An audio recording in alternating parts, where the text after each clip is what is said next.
বাংলাদেশে আশ্রয় নেওয়ার রোহিঙ্গা শরণার্থী এবং কক্সবাজারের স্থানীয় জনগোষ্ঠীর জীবনমান উন্নয়ন ও পরিবেশগত ভারসাম্য রক্ষায় এক অনন্য মাইলফলক স্পর্শ করল ইউরোপীয় ইউনিয়ন।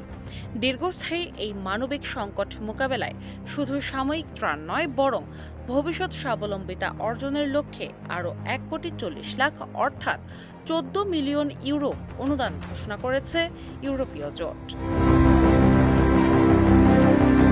১৮ জুন বৃহস্পতিবার জাতিসংঘের শরণার্থী সংস্থা ইউএনএইচসিআর এর সাথে অংশীদারত্ব নবায়নের মাধ্যমে এই বিশাল আর্থিক সহায়তার বিষয়টি নিশ্চিত করা হয়।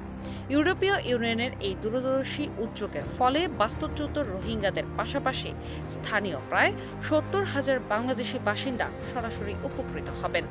এবারের সহায়তার মূল বৈশিষ্ট্য হল এটি কেবল জরুরি মানবিক সহায়তার গণ্ডিতে সীমাবদ্ধ নয়, বরং ভবিষ্যৎ টেকসই সমাজ গঠনে শিক্ষা, দক্ষতা উন্নয়ন এবং কর্মসংস্থানের সুযোগ সৃষ্টিতে বিশেষ গুরুত্ব দেবে।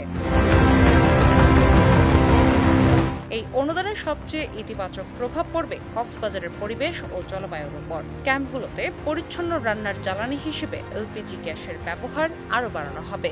এর ফলে নির্বিচারে বন উজাড়ের হাত থেকে রক্ষা পাবে কক্সবাজার। পাশাপাশি জ্বালানি কাঠ সংগ্রহের ঝুঁকি থেকে রক্ষা পাবেন নারী ও শিশুরা, যা তাদের সামগ্রিক নিরাপত্তা ও স্বাস্থ্য ঝুঁকি অনেকাংশে কমিয়ে দেবে।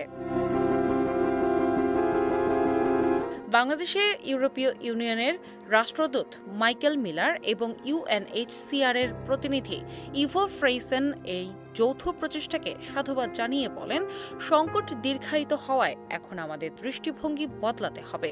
এই অনুদান শরণার্থীদের মৌলিক অধিকার রক্ষা এবং একটি নিরাপদ ও উজ্জ্বল ভবিষ্যতের আশা জাগিয়ে তুলতে বাংলাদেশে এক নতুন আশার আলো সঞ্চার করবে। দিনা ইসলাম, বাংলাবাজার পত্রিকা।